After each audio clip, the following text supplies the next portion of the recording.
أعوذ بالله من الشيطان الرجيم. بسم الله الرحمن الرحيم. الحمد لله والصلاة والسلام على رسول الله. اللهم صل وسلم وبارك عليه وعلى آله وصحبه أجمعين وبعد. Assalamu alaikum wapendwa wa mizani popote mlipo. Tukiwa bado tunajielekeza katika kutazama yale yanayopita katika Mashariki ya Kati baada ya Israel kwa pamoja na Marekani kuivamia Jamhuri ya Kiislamu ya Iran. Sasa kuna maswali yameanza kujitokeza au wasiwasi ulioanza kujitokeza, ikiwa ni pamoja na dhana kwa huenda utawala wa Kiislamu unaweza kuporomoka au unaendelea au unaenda katika kuporomoka. Lakini swala la pili ni mjadala uliozuka baina ya Waislamu.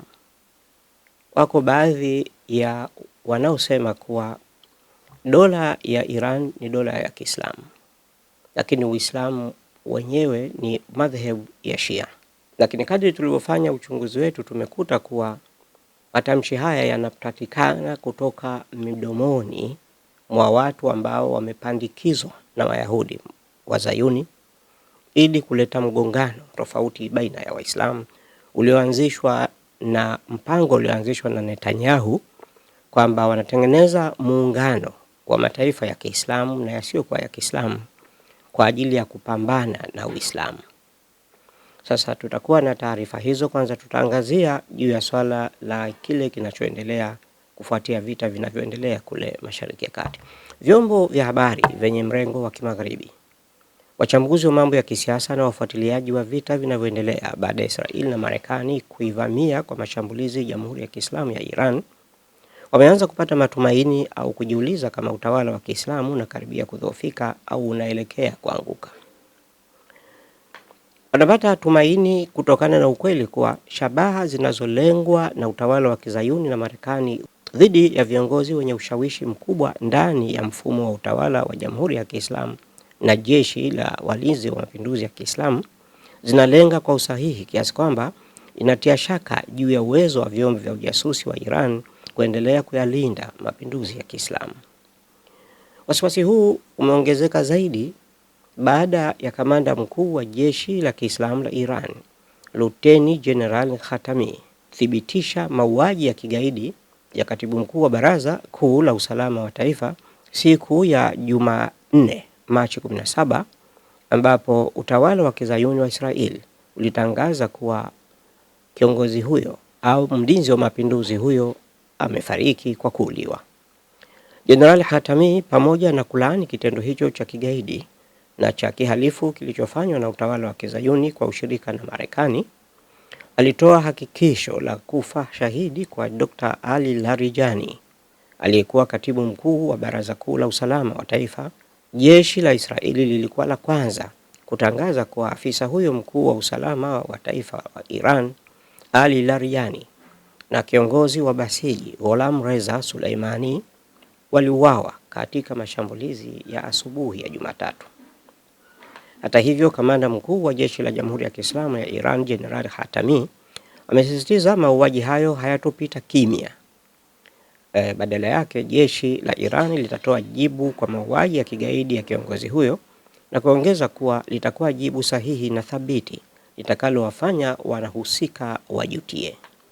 Tukirejelea wasiwasi wa kuanguka muundo wa utawala wa Jamhuri ya Kiislamu na kubadili kabisa utawala kama alivyojinaki Donald Trump, rais wa Marekani, kwamba itafanyika kazi ya kuutoa utawala uliokuwepo wa Kiislamu na kuleta utawala mwingine, na mtawala tayari alikushatayarishwa, mtoto wa aliyekuwa mfalme wa Iran Shah Reza Pahlavi, kwamba kazi hiyo itafanyika kwa muda usiozidi siku 5. Je, siku 5 hadi sasa bado hazijafika?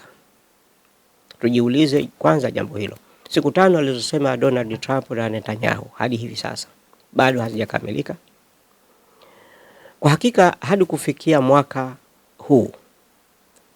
huu unaweza ukamalizika na hata miaka 10 ijayo, lakini hakuna wanachoweza wa Marekani na Wazayuni kubadili ndani ya Iran.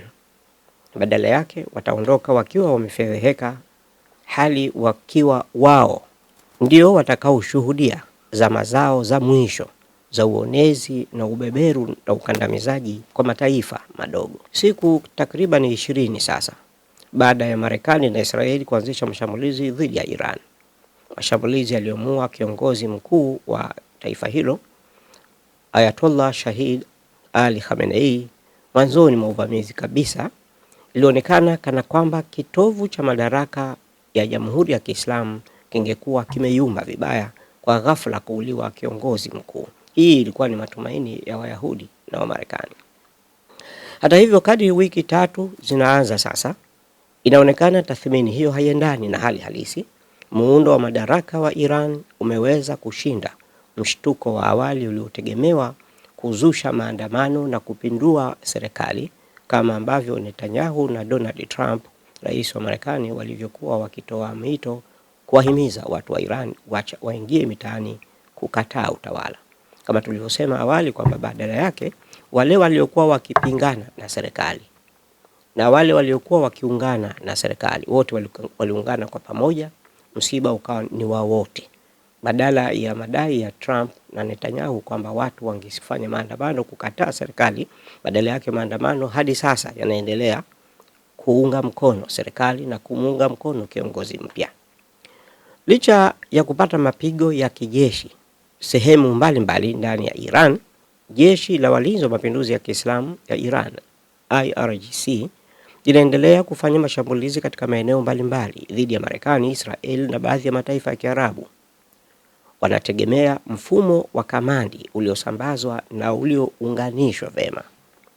Kamandi kuu ya jeshi la Marekani, CENTCOM, ilisema Iran katika mapambano haya tayari ilikuwa ikipambana na kushambulia kwa mashambulio zaidi ya 300 dhidi ya Oman, Saudi Arabia, Israel, Jordan, Cyprus, Uturuki, Azerbaijan, Umoja wa Falme za Kiarabu, Qatar, Iraq, Kuwait na Bahrain katika kipindi cha wiki 2 zilizopita. Mashambulizi haya yanayoelezwa na vyombo vya magharibi kama tulivyosikia ni mashambulizi ambayo baadhi yake ni hewa. Kwa mfano, Iran imekataa kuishambulia Oman. Na Iran haina sababu ya kuishambulia Oman, na hii ni kutokana na ukweli kuwa Oman haina kambi ya wanajeshi wa Marekani kama yalivyo mataifa mengine ya Kiarabu. Mfalme wa zamani wa Oman, Sultan Qaboos, alipinga kuwepo kambi ya kijeshi ya Marekani katika nchi yake. Hadi kufikia sasa Oman nayo pia ingekuwa imejumuishwa katika mapambano haya. Lakini Israel inataja kuwa, na mataifa ya magharibi yanataja kuwa Iran ilishambulia Oman, ilishambulia Qatar, Iran ilishambulia Azerbaijan. Hizi nchi zinatajwa kwa sababu zinaizunguka Iran. Unaposema kwamba unapigwa na shambulio na ukajua limetoka Iran, lazima utajenga uadui. Kwa hiyo Marekani inatafuta katika majirani wanaopakana na Iran ni nani ambaye anaweza kuwasaidia kuingiza majeshi yao ndani ya Iran. Kwa hiyo wanajaribu kuzishambulia baadhi ya nchi, na huku wanatangaza kuwa Iran ndio iliyofanya hivyo. Tukirejelea wasiwasi wa kuanguka muundo wa utawala wa Jamhuri ya Kiislamu na kubadili kabisa utawala kama alivyojinaki Donald Trump, rais wa Marekani, kwamba kazi hiyo ingechukua siku 5 hadi siku 6. Kwa hivyo hadi sasa muda huo umepita na hakuna chochote kilichobadilika ndani ya Iran. Si sahihi kabisa kuyatumia mauaji ya shahidi Ali Larijani kama kipimo cha kudhoofika utawala wa Kiislamu kutokana na umuhimu aliokuwa nao ndani ya muundo wa utawala wa jamhuri hiyo. Akiwa mtunga sera za ulinzi na usalama wa taifa, mratibu wa siasa za ndani na mahusiano ya kimataifa, hoja hii haiwezi kuchukua nafasi ya kipimo cha kuchukulia uamuzi, na badala yake tujirekeze katika kufahamu kuwa aliyekufa shahidi ni Ali Larijani na sio mfumo wa Kiislamu.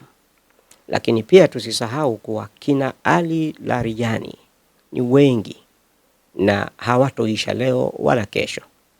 Akifa Larijani mmoja, anakuja Larijani mwingine, na atashika Larijani mwingine, na pengine Larijani mwingine atakayekuja akawa ni mkali zaidi na mwenye misimamo thabiti zaidi kuliko yule aliyotanguliwa.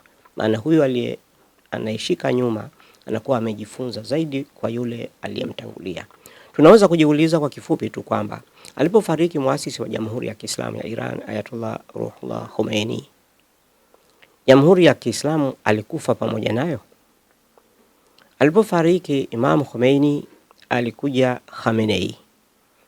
Imam Khamenei ambaye ameuawa juzi alifanya mambo makubwa sana hadi kufikia Jamhuri ya Kiislamu ya Iran pahala pa kutajwa kama taifa kubwa lenye kuogopwa na Marekani na Wazayuni, lenye nguvu duniani, lenye uwezo wa kujilinda lenyewe bila kutegemea maadui wa Uislamu, taifa lenye kushika bendera inayotambulisha nguvu za Uislamu kisiasa na kijeshi duniani, taifa huru ambalo watu wake wanaswali kwa kuelekea Maka katika Kaaba na si kwa kuelekea White House ya Donald Trump.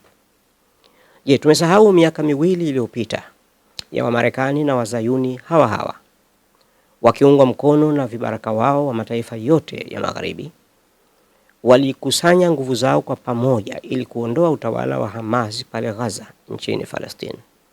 Na Netanyahu alitangaza wiki zisizozidi 2 kukamilisha kazi hiyo. Lakini je, Hamas ipo Gaza au imeondoka? Jibu lake liko sawa tu kwamba Hamas ndio inayotawala Gaza hadi hii leo tunaposema, na Marekani pamoja na Israeli na wafuasi wao wameshindwa katika vita vyao vya kuondoa Hamas katika eneo la Gaza. Ni Donald Trump huyu ambaye alizitaka nchi za Kiarabu kuwachukua Wafalestina wote kutoka katika nchi ya Gaza ambayo ni nchi yao, ili yeye achukue eneo hilo na kujenga majumba ya biashara na starehe zake za kamari, na kutoa vitisho vya hali ya juu kuwa endapo Wafalestina watakataa kuondoka Gaza na kuhamia kwenye mataifa mbalimbali ya Kiarabu, basi nguvu kubwa kabisa itatumika haijapata kuonekana ili kuwaondoa kwa nguvu katika ardhi yao ya Palestina. Hamas ni kundi dogo sana, wakiwa katika eneo dogo kijiografia. Wamefungiwa wasitoke. Kwa kifupi, wamewekwa jela, wamefungiwa ndani ya nyumba. Hawana funguo ya kutoka wala kuingia. Hawana njia ya kupata msaada wowote ile. Wamezuiliwa kupata chakula, wamezuiliwa kupata dawa za kibinadamu, wamezuiliwa kupata hata maji ya kunywa. Lakini je, Marekani na vibaraka wake waliweza au hawakuweza kuiondoa Gaza mikononi mwa Hamas? Au hadi hii leo Hamas ambao ilikuwa wamo chumbani, hawana uwezo wa kutoka, hawana uwezo wa kupata silaha wala kutengeneza silaha, vipi wameshindwa kuwapiga watu walio ndani? Hawawezi kutoka nje na wamebaki pale Gaza Hamas, na wao Marekani wameondoka. Sasa wameenda kutafuta mabalaa mengine huko Iran. Kama tulivyosema wiki iliyopita, Marekani na Israeli tayari wamekwisha shindwa kuiangusha utawala wa Kiislamu wa Iran. Na ndio maana hivi sasa huwezi kuwasikia wakizungumzia jambo hilo. Hivi sasa wanazungumzia mfereji wa Hormuz. Hormuz lilikuwa lengo la vita. Vita tulivyoambiwa wanakwenda kufanya Iran ni kuondoa utawala wa Kiislamu, wamlete mtoto wa Shah aliyepinduliwa mwaka 79 ndio aje kutawala pale. Je, leo linazungumza jambo hilo? Leo yanaalikwa mataifa ya NATO, mataifa yanayotumiwa kibubusa na Marekani, yaje yashirikiane na Marekani kuisaidia kufungua mfereji wa Hormuz ambao unashikiliwa na Iran na umefungwa kupita meli pale. Marekani hawezi, na meli zake amezikimbiza mbali sana na eneo la karibu na Iran kwa kuhofia makombora ya Iran. Lakini swala la kubadilisha utawala, regime change, hilo wamekwishaondokana nalo, halipo na haliwezekani leo wala kesho, na dalili kama hiyo hakuna. Sasa baada ya kuona kuwa haitokuwa rahisi kufikia lengo la kuangusha ule mfumo wa Kiislamu unaotawala pale, sasa Netanyahu mapema mnamo siku zilizopita alitangaza, hii ilikuwa ni tarehe 24 ya Februari kabla ya kuingia katika vita. Lakini kwanza tuseme kuwa baada ya kuona kuwa haitakuwa rahisi lengo la Benjamin, alitangaza mapema siku zisizokuwa nyingi kuwa katika Gaza hali ilikuwa hivyo. Hali ya Gaza ilikuwa hivyo kwamba Israel na Marekani walishindwa kuwaondoa wale. Busara yako itakueleza nini? Busara itakueleza ujiulize wewe mwenyewe nafsi yako. Ikiwa unaweza kushindwa na watu wachache uliowaweka chini ya mzingiro, ukawafungia gerezani wasipate aina yoyote ya msaada, ukawazunguka na vifaru, ndege, makombora, drones na kila aina ya silaha, wakiwa wamefungiwa hawana uwezo wa kujitetea, umeshindwa kuwatoa pale. Ni vipi unaweza kufikiria kuliondoa taifa, kulivunja taifa, kulibadilisha taifa lenye watu milioni 94 wenye itikadi ya namna moja, na akili ikakupa kuwa unaweza ukafanya hivyo? Watu 100 wanakushinda, lakini unawaweza watu milioni 100. Hii ni akili ambayo haiwezi kufahamika. Ilikuwa inapata maamuzi hayo kutokana na kutumia vigezo gani? Sasa nimalize leo hii kwa kusema kuwa katika siku za hivi karibuni, vita vikiendelea, kumezuka ubishani wa kwamba Mashia sio Waislamu. Na hii ni kwa maana kwamba Waislamu wagawanyike, wasiwaunge mkono Waislamu wa madhehebu ya Shia, ili kupunguza nguvu za madhehebu ya Shia au nguvu za Waislamu duniani.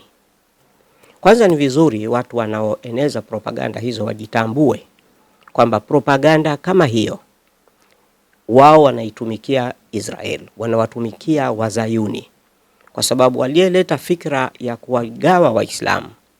Vita vinapigana ni kwa ajili ya kupambana na Uislamu.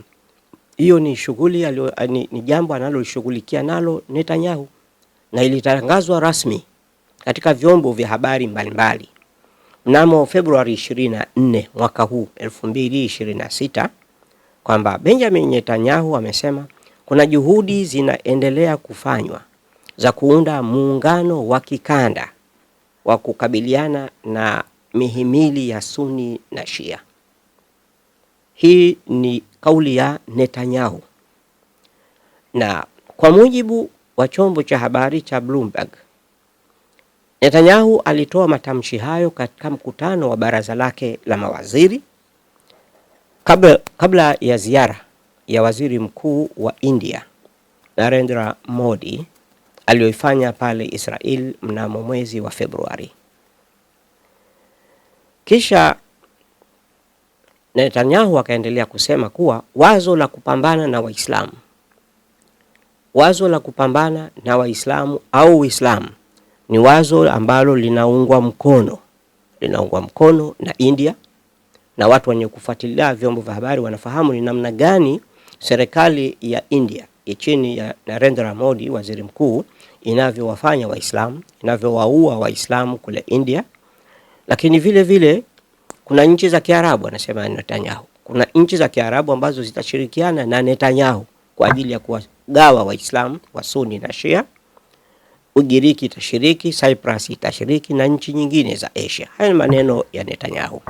Ukimsikia shekhe yoyote wa Kiislamu au mhubiri wa Kiislamu anazungumza juu ya swala hili la mvutano na kukufurishana ndani ya Waislamu, basi ujue huyo anatumikia Uzayuni, kwa sababu tamko hili la mapambano ya kuwatenga Mashia na kuwakufurisha si Waislamu ni katika mipango inayoratibiwa na Israeli, na hayo yako wazi kwa kila mtu anajua kwamba ni Netanyahu aliyetangaza mnamo Februari 24 mwaka huu 2026 kwamba wamo katika juhudi za kuunda muungano wa kupambana na Wasuni na Mashia.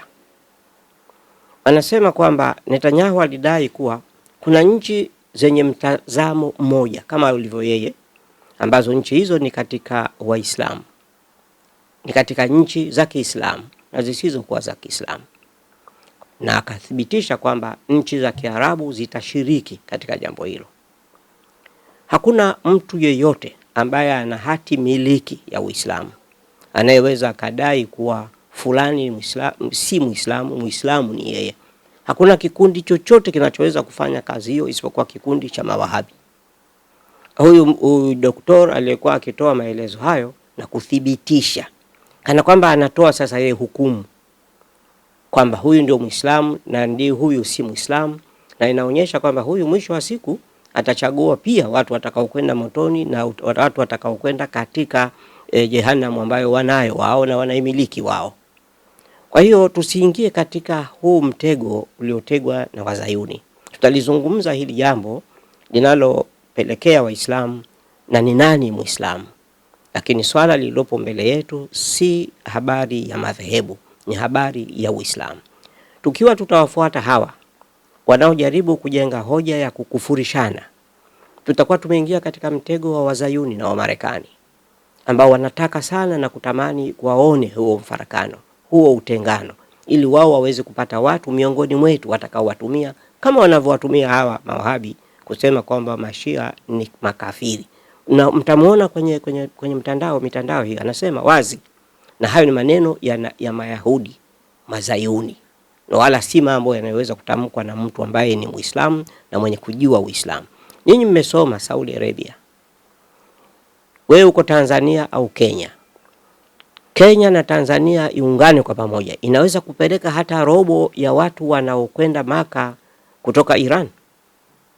Iran wakienda kidogo Maka tena kwa kupewa masharti kwamba msizidi 150,000. Hapa Dar es Salaam wanaweza katoka Tanzania, Zanzibar, Kenya, Uganda, wanaweza katoka watu 100,000 kwenda Maka. Haya, wamefika kule Maka. Kaaba ni haram mtu ambaye si Muislamu kufika. Kwa nini mamlaka ya Saudia haiwazui mashia kwenda kuhiji? Kuna mashia chungu mzima wanakwenda kutoka Iran peke yake ni 150,000, sijui kwa hali ya sasa. Lakini kuna nchi zenye mashia wengi, kwa mfano Kuwait. Saudi Arabia yenyewe ina 15% ya wananchi wote wa Saudi Arabia ambao wao ni mashia. Kuwait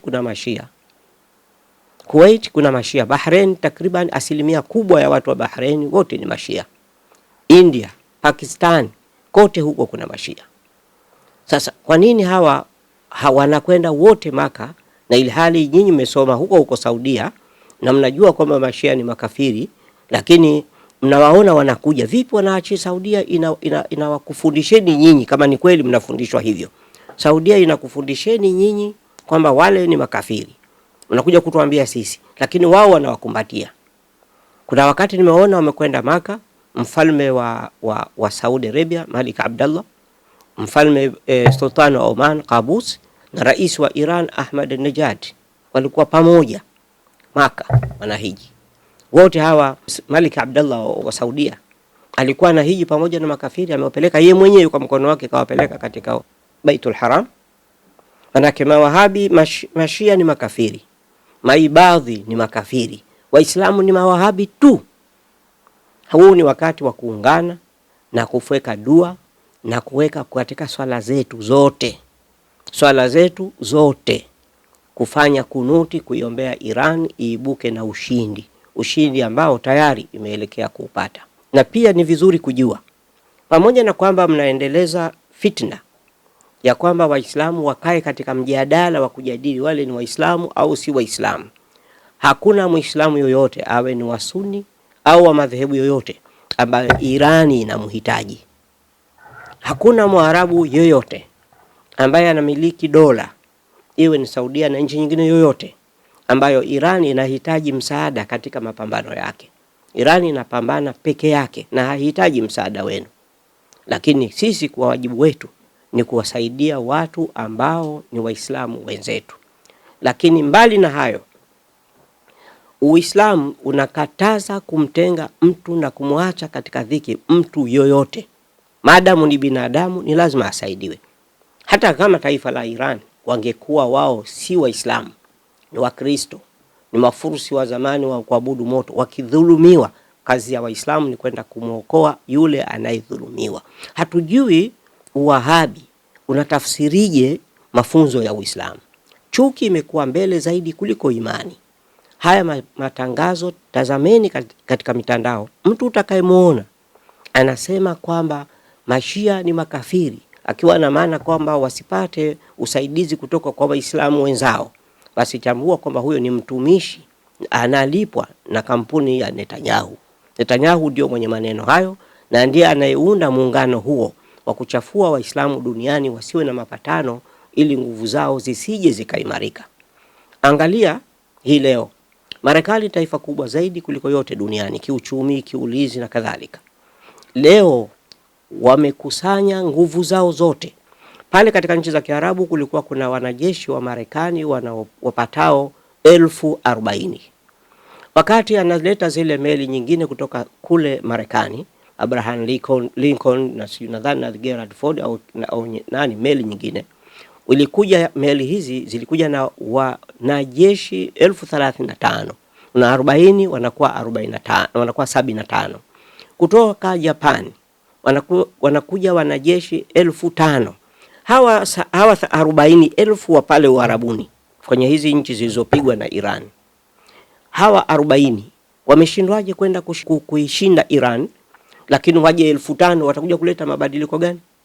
Hata wakija milioni 1 watashindwa maadamu wao wako baharini na wao wako katika nchi kavu, maadamu wao wanakwenda kufanya dhulma, maadamu wao wanakwenda kufanya uonevu na kuua watoto wadogo, kuua kina mama, kuwaonea watu katika nchi yao. Mwenyezi Mungu hawezi kuwashika mkono, na hii ni mwendo wa kuelekea katika fedheha na aibu ya Marekani kujitangaza kwamba wao ndio taifa kubwa, wana nguvu kuliko mtu yoyote, lakini wamekwama na wanatafuta namna ya kujikwamua, bado hawajaipata. Inshallah katika wakati unaokuja tutapata nafasi ya kuzungumzia mafundisho ya Uislamu yanasema nini, yanasema nani Muislamu, kwa sababu tunajua kwamba kuna hitilafu baina yetu. Je, zile hitilafu zinamfanya mtu kuwa kafiri? Je, kugombana na mtu katika Uislamu, masahaba waliokuwa wakiishi na mtume hawakupigana wakauana, hawakutengana? Haya yote ni mambo ambayo yamo katika historia ya Uislamu na yana hukumu yake. Kwa hiyo la sasa na lililo muhimu zaidi, kila Muislamu katika ibada yake, katika swala yake, katika kila jambo lake awaombee dua wa Irani washinde, ili wa Marekani na Wazayuni washindwe, watokomee. Irani aibuke kuwa ni mshindi na aweze kudhibiti mamlaka yake na eneo lake la kiutawala, na wa Marekani warudi walikotoka hali ya kuwa wamefedheheka na kuaibika. Wassalamu alaikum warahmatullahi wabarakatuh. Usisahau kulike, kushare, kucomment na kusubscribe Mizani Online TV ili uendelee kupata mfululizo wa vipindi vijavyo. Allah